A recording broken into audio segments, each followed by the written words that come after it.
اور اس کو یاد بھی کرنا ہے. بہت سے بچے ایسے ہوں گے جو کہتے ہوں گے کہ ہمارے پاس تو نوٹس ہی نہیں تھے, ہم کیسے, آپ لوگوں کے اب ٹیسٹ بھی شروع ہو رہے ہیں, جو پچھلی ایچ او ڈیز ہیں اس کے ٹیسٹ بھی آپ تک پہنچ جائیں گے. تو اس میں آپ لوگوں نے یہ جو آپ کو ویڈیوز ملتی ہیں اسی سے آپ نے اس کو لکھنا ہوتا ہے, نوٹ بک پہ اتارنا ہوتا ہے, اور یہی آپ کے نوٹس ہیں.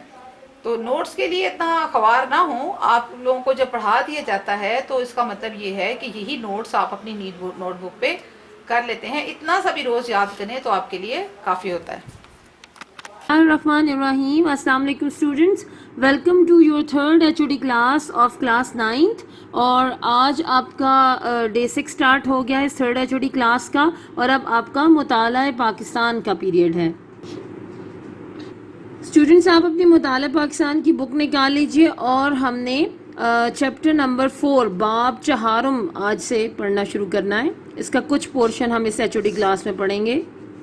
باب چہارم پڑھانے کی وجہ یہ ہے کہ آپ جانتے ہیں پچھلی دونوں ایچ او ڈی کلاسز میں آپ کو آپ کا جو تیسرا چیپٹر تھا وہ مکمل کروایا گیا تھا, اور پری 9th کلاس میں آپ نے چیپٹر نمبر 1 اور 2 پڑھ لیا ہوا ہے, اور ہم 9th کلاس میں اس جگہ سے آگے سے سٹارٹ کرتے ہیں جہاں تک ہم پری 9th میں اپنا کورس کور کر چکے ہوتے ہیں. تو انشاءاللہ ریویژن میں آپ کا چیپٹر نمبر 1 اور 2 بھی کور ہو جائے گا.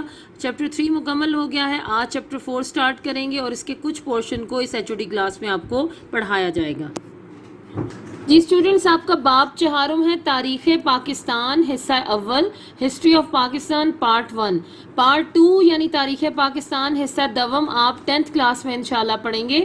یہ جو حصہ اول ہے, پہلا حصہ ہے, یہ تاریخ پاکستان کا وہ حصہ ہے کہ پاکستان بننے سے پہلے کی جتنی بھی جد و جہد تھی, موومنٹس تھیں, اس کا ذکر ہے اس میں, اور پاکستان بننے کے بعد کے بھی کچھ معاملات اس چیپٹر میں آپ کو پڑھائے جائیں گے. لیکن زیادہ ڈیٹیل میں آپ کو پاکستان بننے کے بعد کے جو معاملات ہیں وہ 10th کلاس سے پڑھائے جائیں گے. اس میں زیادہ تر حصہ اس ہسٹری کا ہے کہ جو پاکستان موومنٹ سے ریلیونٹ ہے. اس کے علاوہ جب پاکستان بن گیا اس کی جو ابتدائی مشکلات تھی, اس کے مختلف آئین, قرارداد مقاصد, ان چیزوں کے متعلق ہے, اور جب ہم پڑھیں گے تو آپ کو ساتھ ساتھ انشاءاللہ سمجھ میں آتا جائے گا. یہ بہت ہی انٹرسٹنگ چیپٹر ہے. جی ہم اپنی ریڈنگ کا آغاز کرتے ہیں. ریاست کا استحکام اور آئین کی تیاری 1947 سے 58. 1947 سے 1958. Consolidation of the state and search for a constitution 1947 to 1958. حصول آزادی کے قریب پاکستان کی آئین ساز اسمبلی نے 11 اگست 1947 کو قائد اعظم کو اپنا صدر منتخب کر لیا. آپ نے چیف جسٹس سر عبدالرشید کے سامنے گورنر جنرل کے عہدے کا حلف اٹھایا. آغاز میں یہ اسمبلی 69 ارکان پر مشتمل تھی. بعد میں تعداد 79 ہو گئی. مولوی تمیز الدین اسمبلی کے پہلے اسپیکر تھے. پہلے آئین کی تیاری تک 1935 کا ایکٹ ہی پہلے آئین کی تیاری تک 1935 کا ایکٹ ہی چند ترامیم کے بعد عبوری آئین کے طور پر اختیار کیا گیا. اس آئین کے تحت وفاقی نظام رائج کیا گیا. عبوری آئین کے تحت اس نئی آئین ساز اسمبلی کا اجلاس بلایا گیا, جو آئین ساز اسمبلی کے ساتھ مرکزی پارلیمنٹ بھی تھی. پاکستان کی ابتدائی مشکلات, early problems of Pakistan. Radcliffe کی غیر منصفانہ تقسیم. 3 جون 1947 کے منصوبے کے تحت طے پایا تھا کہ پنجاب اور بنگال کے صوبوں کو مسلم اور غیر مسلم اکثریتی علاقوں میں تقسیم کیا جائے گا. مسلم اکثریتی علاقے پاکستان اور باقی علاقے بھارت کا حصہ بنیں گے. علاقوں کی حد بندی کے لیے ایک کمیشن بنانے اور اس کی ثالثی کو قبول کرنے پر اتفاق رائے ہوا. ایک برطانوی ماہر قانون سر ریڈ کلف کو یہ ذمہ داری سونپی گئی.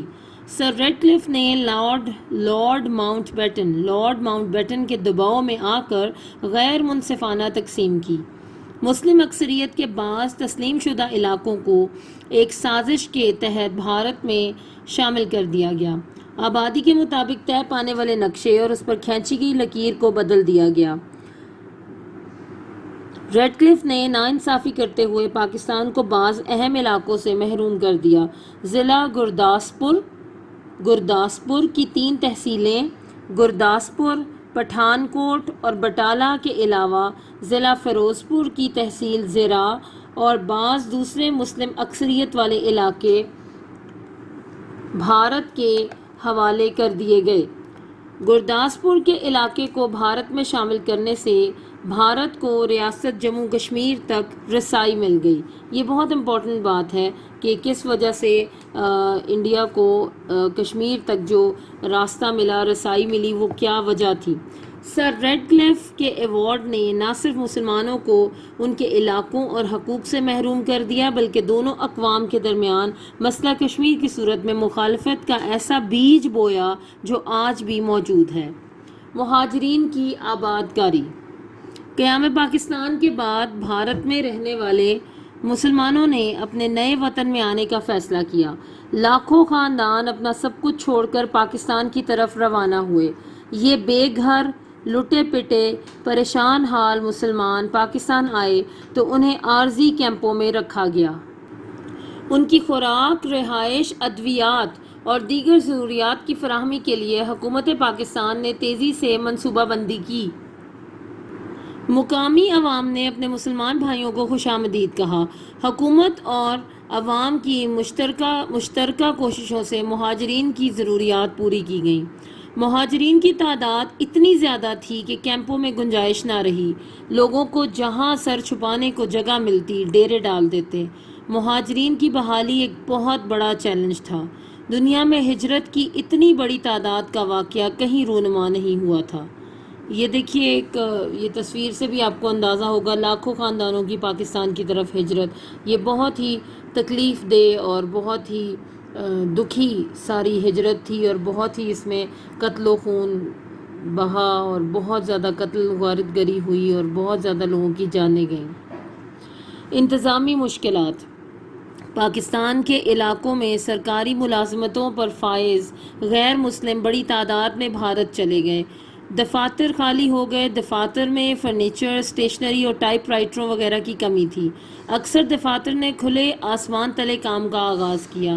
ہندو بھارت جاتے ہوئے دفتری ریکارڈ غائب کر گئے، جس کی وجہ سے دفاتر میں کام کرنے میں بڑی دشواریاں پیش آئیں۔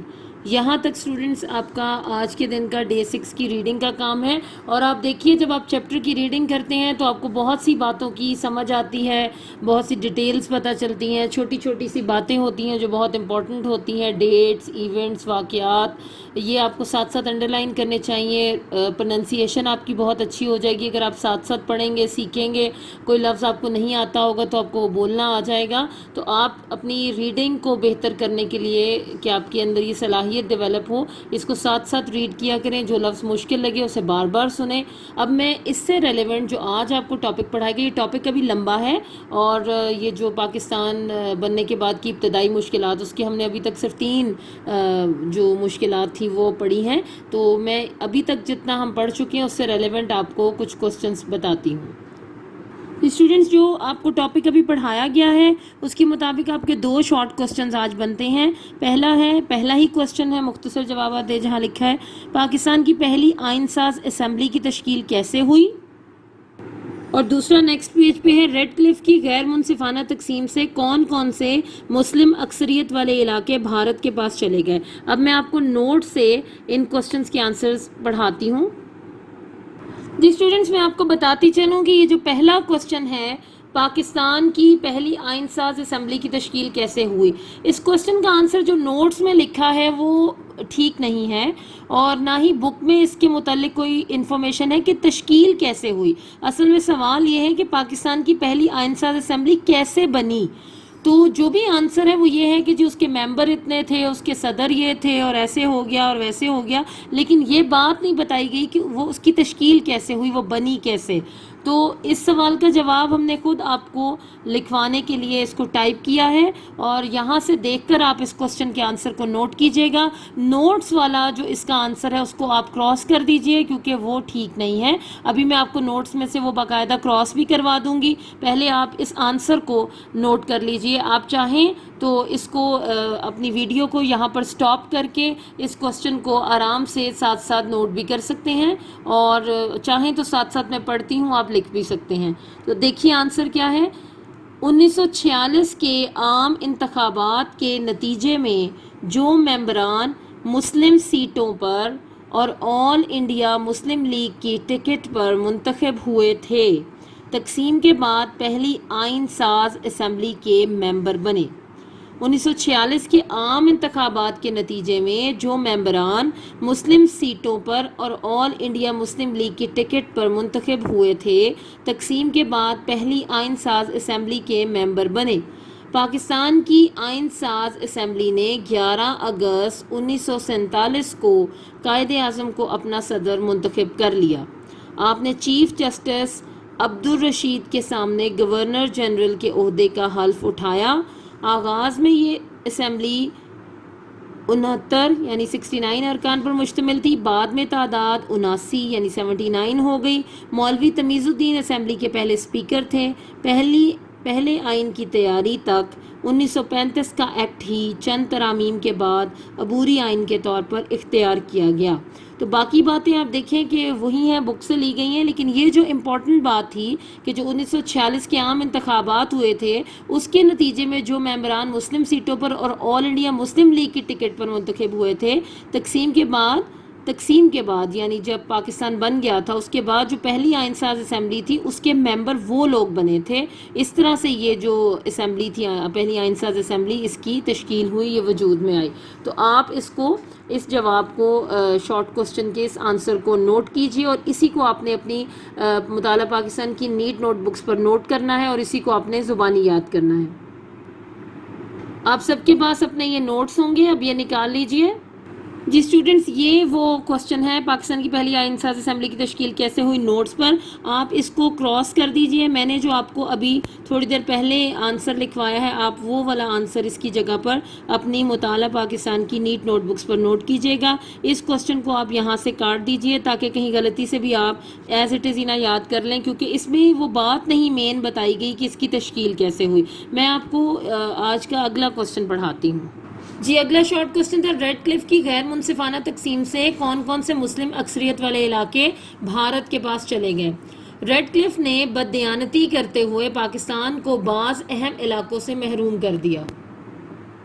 آپ یہ دیکھیے کہ یہاں نقطہ غلط جگہ پہ تھا، آپ اس کو ٹھیک کر لیجئے۔ بعض اہم علاقوں سے محروم کر دیا جن پر پاکستان کا حق بنتا تھا، جن میں ضلع گرداسپور کی 3 تحصیلیں، گرداسپور، پٹھان کوٹ اور بٹالہ، اس کے علاوہ فیروز پور کی تحصیل زیرہ اور بعض دوسرے مسلم اکثریت والے علاقے ہندوستان کے حوالے کر دیے۔ ابھی ہم نے یہی پڑھا تھا ٹاپک، تو اس سے ریلیونٹ آج آپ کو 2 شارٹ کوسچنز میں نے پڑھائے ہیں، ان کے آنسرز بھی آپ آج ہی کے دن میں ریڈنگ بھی پڑھیے گا اور ان دونوں شارٹ کوسچنز کے آنسرز کو اپنی نیٹ نوٹ بکس پر نوٹ کیجئے اور ان کو زبانی یاد کر لیجئے۔ السلام علیکم dear students of class 9th arts and welcome to 3rd HOD class of general science. میں امید کرتا ہوں کہ جو پہلی اور دوسری HOD کلاسز میں سلیبس آپ کو پڑھایا گیا تھا وہ آپ نے بڑے اچھے طریقے سے پڑھ بھی لیا ہوگا، یاد بھی کیا ہوگا اور اپنی نوٹ بکس کے اوپر لکھا بھی ہوگا۔ تو آئیے ابھی ہم چلتے ہیں اپنی 3rd HOD کلاس کے شیڈول کی طرف، جو کچھ اس طرح سے ہے، یہ آپ کے سامنے لکھا ہوا ہے۔ ہماری جو 3rd HOD کلاس کی ڈیٹ ہے وہ ہے 15 جون سے 27 جون تک۔ تو اس کو آپ نے 2 حصوں میں تقسیم کر لینا ہے، جیسے وائٹ بورڈ پہ آپ کے سامنے لکھا ہوا ہے کہ پہلے 5 ورکنگ ڈیز میں آپ نے ان سبجیکٹس کو پڑھنا ہے، پھر اگلے 5 ورکنگ ڈیز میں آپ نے ان سبجیکٹس کو پڑھنا ہے۔ تو یہاں ہمارے پاس جو جنرل سائنس کے ورکنگ ڈیز ہیں وہ 6 سے سٹارٹ ہوتے ہیں، 6 سے لے کر 10 تک آپ کے ورکنگ ڈیز ہیں، اور جو ہماری ڈیٹ ہے وہ 22 جون سے 27 جون ہے۔ تو ابھی ہم چلتے ہیں اپنے جنرل سائنس کے سلیبس کی طرف۔